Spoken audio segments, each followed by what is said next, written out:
4 went out for the queen that never was, Rhaenys. Spoiler, spoiler, spoiler. She went out like a real one going down for Team Black, and I almost felt bad for her until I remembered.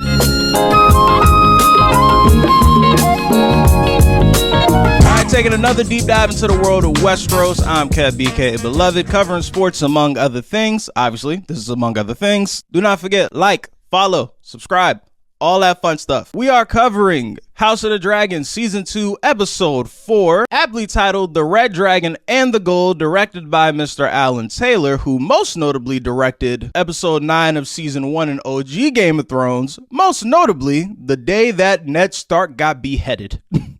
So if you see Alan Taylor's name, just assume that somebody you love is gonna perish before the episode is over. We will break down the Battle of Rook's Rest shortly. Don't you worry your pretty little head, we will get there. But there's so much meat on the bone with this episode that I personally don't feel right just skipping to the end immediately. Take your time, enjoy the video.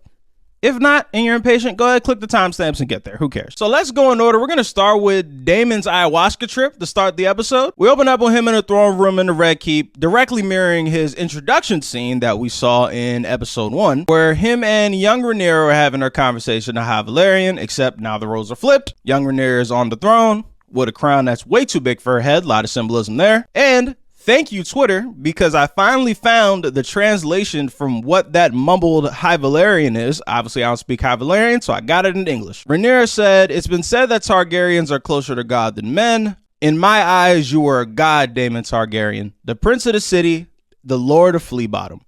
I was innocent. You exploited me and abandoned me. You sullied my name at court. You empowered my rivals. You tried to make my ruin."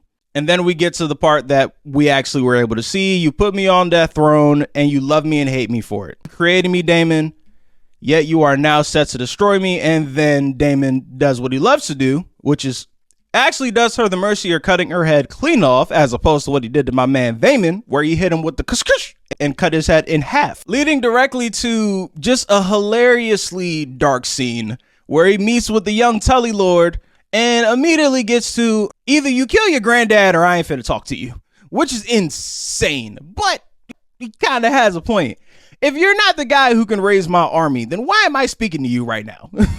I'm here for a purpose and you cannot fulfill that purpose. Move. Next, we get to Rhaenys, who star of the episode, finally meets, book spoiler, but not really, because everyone's already assumed it. If not, the book readers have been ruining it online since the season started. Alyn is Corlys's bastard. We all know that, right? And he has a brother, so by proxy, also Corlys's bastard. Cool, cool. Side note, are the only black people in Driftmark related to Lord Corlys?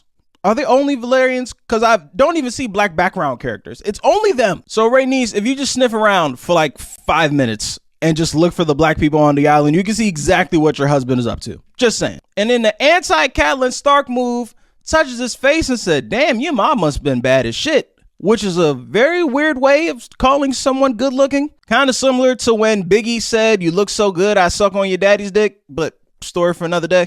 Tries to get Corlys to honor him. Corlys ain't hearing none of that shit. They move on. That's the closest thing to a final goodbye that we get from those two, which we'll get to later, because that's one of my issues I have with this episode, which otherwise I love to the most. Moving on, next scene, we got Queen Alicent getting the moon tea from the Maester, and thank you to Dem Thrones Twitter.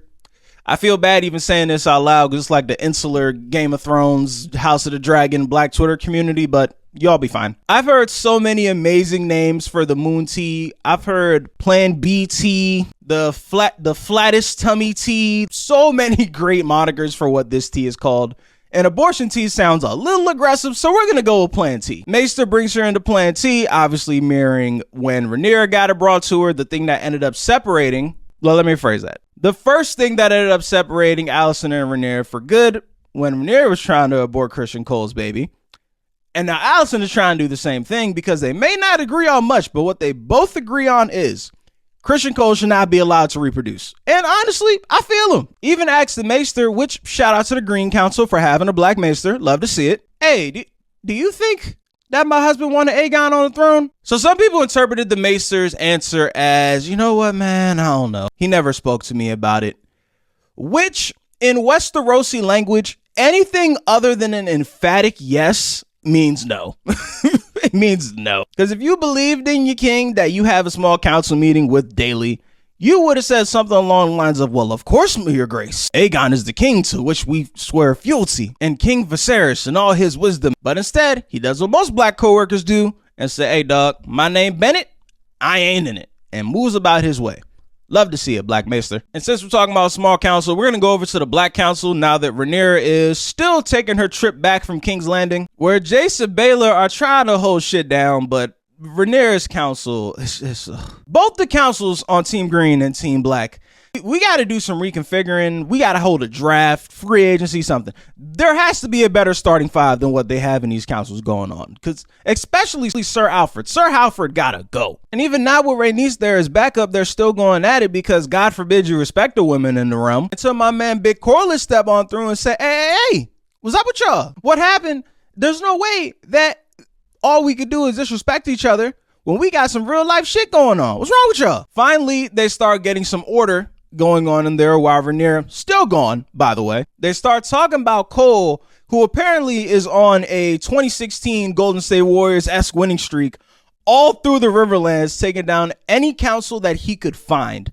To the point where now he finally gets his book nickname Kingmaker, which I would have liked an explanation as to how we got there, but sure, doesn't really matter. You just see just an entire beach of dead bodies leading up to everyone who did choose to bend the knee to Cole and King Aegon II, except for my man whose name I'm forgetting, old dude who ended up getting beheaded, who told Cole all about himself on the way down and said, bro, you don't deserve no white cloak, and spat at the ground in front of him, which is one of my favorite ways to disrespect somebody. We got to bring spitting on the ground back in real life. As much as I am pro punching people in the face, I'm even more pro spitting on the ground in their direction, because that's just objectively hilarious. So my man went out like a G. Any man got beheaded, but he went out like a G. Speaking of the beheading, Cole looked real stiff on that swing, didn't he? It was a lot of wasn't really no hip thrusts, especially when you compare it to, because I recently restarted OG Game of Thrones, and I watched Ned Stark's first beheading, and if you would have seen my man Sean Beam get to step back into it, shoom, real clean. And I know Cole got a good sword on him. You the Lord Hand of the King and the Lord Commander of the Kingsguard. My man, you got a quality sword, and you got nice armor. Why you so stiff? And then we get to one of my favorite scenes of the episode, where we finally get to the small council meeting and we just get to show off Aegon's just pure incompetence, where Aemond gets part one of his lick back from getting embarrassed in the brothel where he was nuzzled up next to his mommy madam and got embarrassed by his brother. Just full-blown undresses him in High Valyrian, and it confirms my theory that shade is a universal language. Don't none of us speak High Valyrian. Even without subtitles, I promise you we would have known exactly what he was saying, and if nothing else, would have known that he was disrespecting the shit out of Aegon.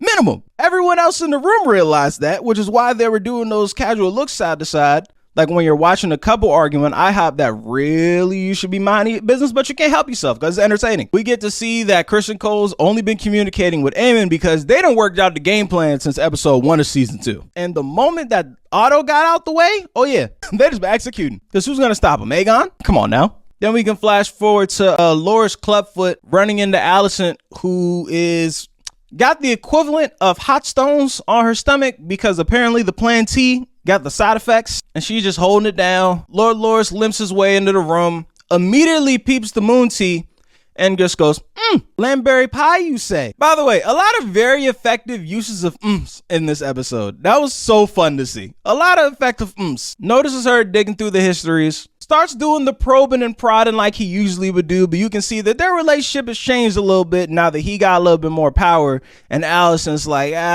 not really sure if I trust you now that you work for my son, because that's the exact opposite of the way it should go, but hey, this is Game of Thrones, baby. It don't work that way no more. Back to Daemon, who is still having his ayahuasca trip, who ends up chasing someone through the hallway who at first looks like Viserys and then looks like Aemond, then turns around and looks like him, and then finally gets to the witch's lair. I'm sorry, the witch bastard owl lady. I know her name is Alice Rivers, but witch bastard owl lady, so much funnier. And shout out to a Knight of Ice and Fire on Twitter, who was the only one honest with this tweet, who said, who among us hasn't taken a strange drink from a hauntingly beautiful girl and not know how they got to work the next day? That's a perfect summary of this scene. Now, while Miss Rivers ain't really my speed, You know what I'm saying?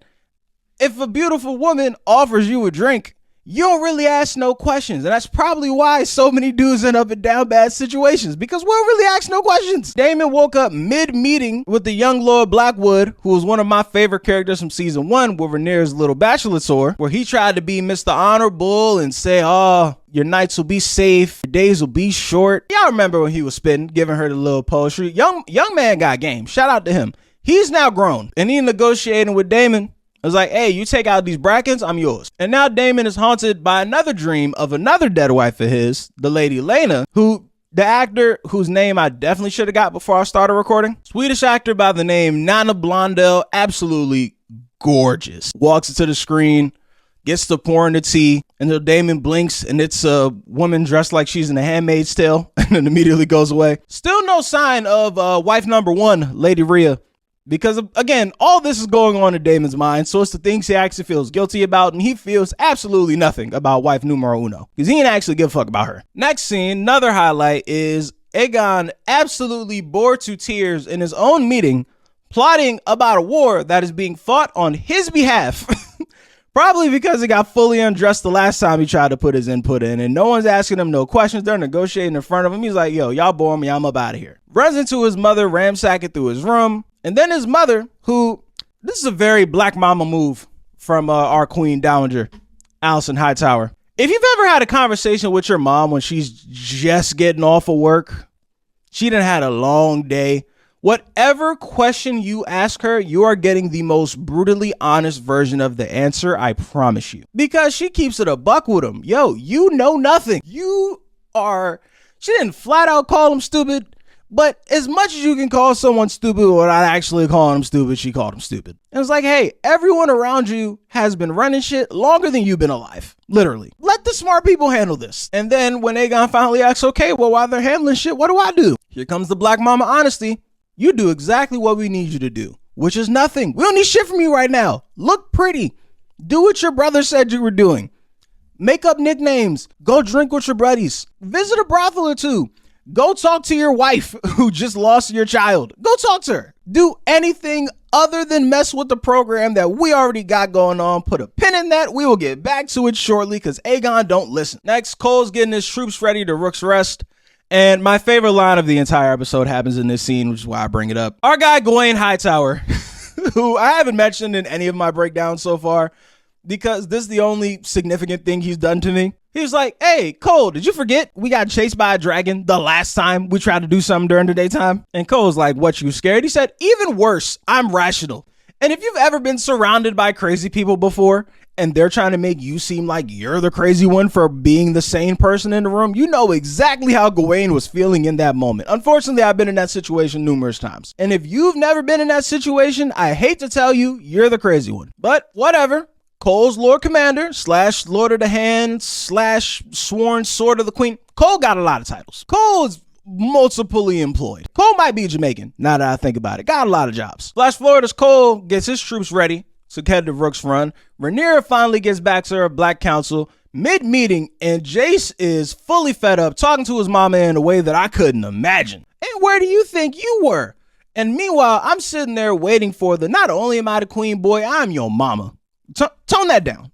Take a little bit of the bass out your voice. I don't care how curly your hair is. Turn it down. Take the bass out. And in a move that I thought she was going to keep to herself, she admits she went to go see Alicent in the crypt, which I thought she was going to take to her grave. She was going to come back and say, all right, unleash the dragons. But apparently not. She comes back, admits it, says, hey, try to keep the peace. Apparently there's no way for me to do that, so I'm going to go fly on my dragon and fight this.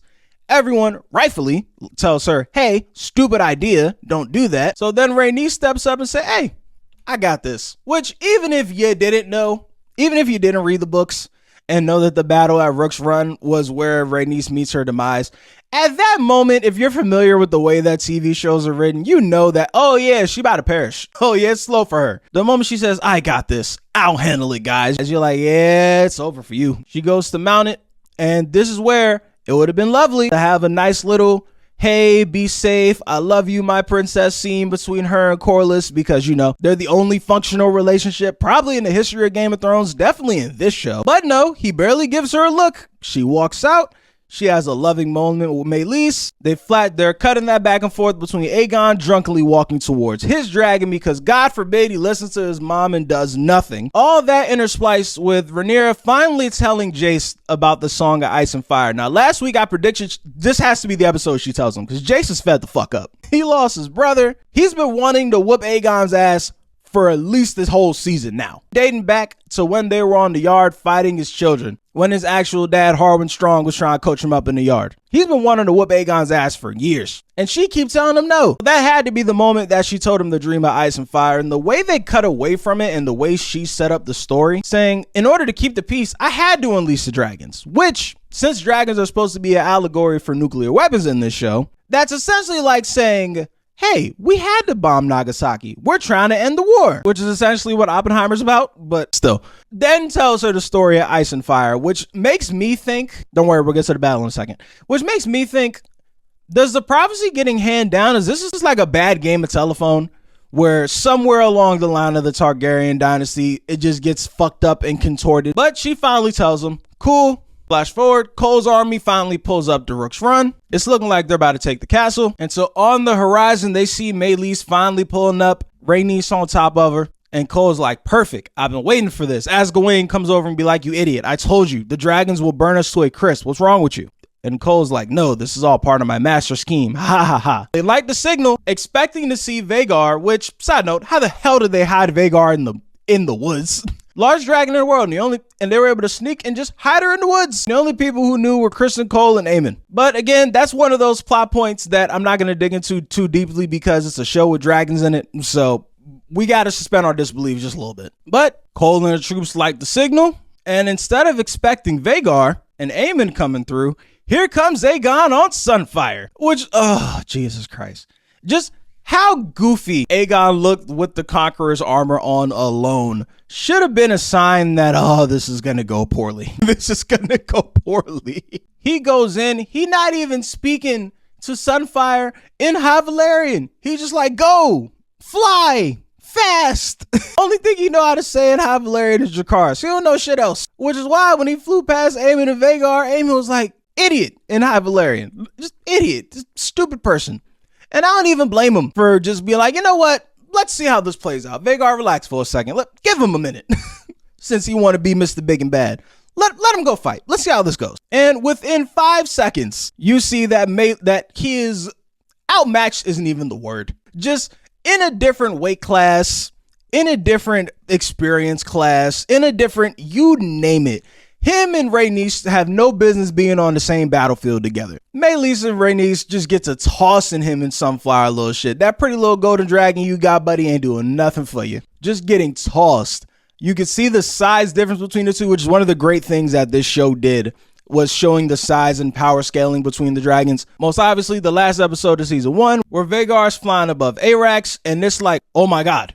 It's like a chicken wing compared to like a Boeing plane or some shit. Like, it's oh my god, what are we watching? So Sunflower is getting tossed around. Now, this scene right here, ladies and gentlemen, I haven't seen anyone say this yet, so I gotta point it out. Aemond had zero intention of hitting Rhaenys when he launched that Jacaerys. Zero. No intention at all. Look at how both of them leave. Look at how Aegon leaves the scene. Look at how Rhaenys leaves the scene. It's not because Rhaenys is just so much stronger than Aegon. I promise you it's not. Aegon gets burnt to a crisp. Him and his dragon go straight down. Meleys and Rhaenys fly off, just looking like they got some dirt rubbed on them. That was not an accident, ladies and gentlemen. The largest dragon in the world is fully capable of burning them both. He did not. Only one person caught the brunt of this and went straight down. And it was the person that Aemond was aiming for. Next time, let your man cuddle with his whores in peace, and this won't happen to you. But just like the turn of Aegon being like, oh, thank the gods. I'm assuming that's the point where he sobered up and he realized, oh man, I made a terrible mistake. I might die here. And Rhaenys get the tossing his shit. And then here comes Aemond. He's like, oh my god, my savior, my little brother. Thank you so much, my best sword. And a sworn dog who goes in whatever direction oh no! That's so cartoonish and like Looney Tune-esque in the way it happened. It shouldn't work. I don't want to say corny because it didn't turn out that way, but if you put that scene in the context of at least 18 other shows, and it comes out so bad. But it didn't, because the House of the Dragon people know what the hell they're doing. All right, so Aegon goes down. Meleys and Rhaenys are honestly at that point able to leave and be like, hey, I fought valiantly. I did what I could. It is what it is. But all of a sudden, Rhaenys forgot how to run away now. Now she wants to turn back and finish the job. At the end of the Green Council episode, she was all ready to hightail it and not get no violence. But at this point, she's like, you know what? I'm gonna go back. She spins the block, sets the field ablaze, knocks out so much of Cole's army, goes under Vhagar, actually drops Vhagar to the ground, the first thing even close to damage we've seen Vhagar take throughout the course of this entire show. And Alan Taylor said this in the interview with the official HBO podcast for House of Dragons afterwards.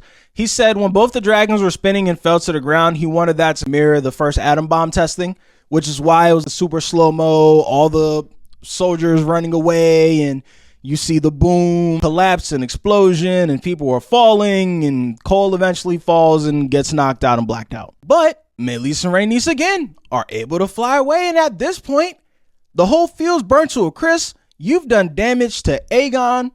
You've done damage to Vhagar for the first time. You can go. You've done your job here. But she decides to spin the block again. She spins the block again. I couldn't believe it. Not only does she spin the block again, she tightens up her seatbelt to spin the block again. As if she accepted in that very moment, hey dog, guess this is where it ends. Flies over the field, looks all right, guess I can't burn no more here. Flies over the castle, only for Vhagar somehow, again, to pull a sneak attack as the largest dragon in the world, catching Meleys by the neck, snapping that shit.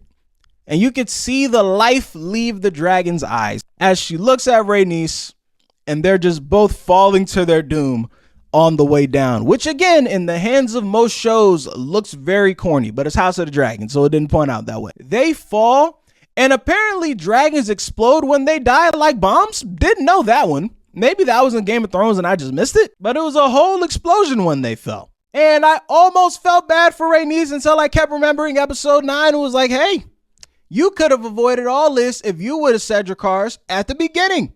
You had a chance to burn everyone to a crisp before all this even started. Before Aegon's run even started. Mid-coordination, you could have lit him up. But no, and now you got what you got. Cole wakes up, tries to talk to one of his army men, say we should find the king. He's burnt to ash, and he falls apart. In a scene that shouldn't be funny, but it is. Finally makes it to the forest. Sees Aemond, looks like pulling his blade out, looks like pulling his blade away. I think they made that scene purposely ambiguous. Goes to pick up the dagger, which is the eventual dagger, the very important Targaryen dagger that ends up killing the Night King, which I know a lot of people don't like the Battle of Winterfell episode, but that's the Night King dagger. Points at Aegon's very singed body, covered by his dragon, who is also ailing, and Cole drops to his knees and makes a face that just screams, damn it, I'm about to get fired. He has a job to protect the king in at least 3 different capacities. And if that's not failure, I don't know what is. And this is the last point I'll get to. I see a lot of discourses of who actually won this episode. Obviously, the Greens won. They're like, but they lost their king. Let's be honest here. Is losing Aegon really that much of a loss for Team Green? Let's keep it a buck. We just watched the whole episode where his whole council was telling him, hey, bruh, do nothing. You're in the way. Get out the way. And now that he's out the way, it's an issue. Come on now. Obvious win for the Greens. Great episode. Can't wait for the rest of the season. Thanks for tuning in.